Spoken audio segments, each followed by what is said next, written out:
Hi, I'm Ray. With 2023 kicking off, I thought I'd take a minute to introduce myself and let you know what to expect from the channel this year. I'm a writer living in a world where nobody reads anymore. It's an exaggeration, but only slightly. I've come to realize that if I want to get my ideas out in the world, I have to learn to do on screen what I used to do on the page. And if I'm going to spend a bunch of time teaching myself video production and editing, I've got to pick a topic that I really love so the joy can keep me going through the rough patches. My interests have always lied at the intersection of fandom and commerce. Ask me some other time about my time working at eBay.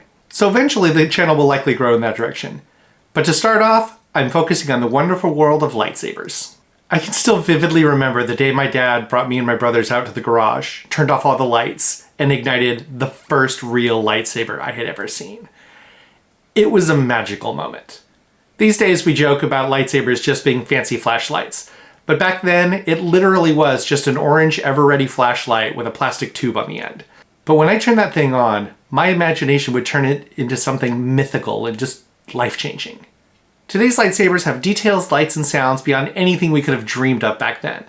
But there's also so much variety in features, in quality, and in complexity that it's really hard to figure out which lightsaber is right for you.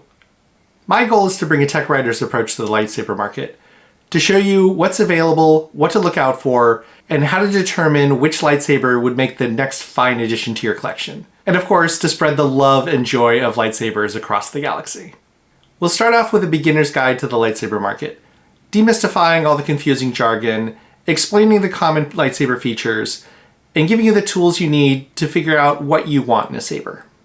Then we'll look at the different lightsaber manufacturers and retailers, focusing on what each one's great at, what kind of fans they're best for, and a couple of things to watch out for. And of course we'll look at a ton of different lightsabers, comparing different versions of the same saber from different companies, and getting up close and personal with some of the more interesting ones, so that you can really understand what you're getting before you make an order. And if all goes well, I have something very interesting planned for 2024. If any of this sounds like it's up your alley, please subscribe to the channel to follow along in the adventure, and spread the word to the rest of your Star Wars community. This is where the fun begins. Thanks, and may the Force be with you.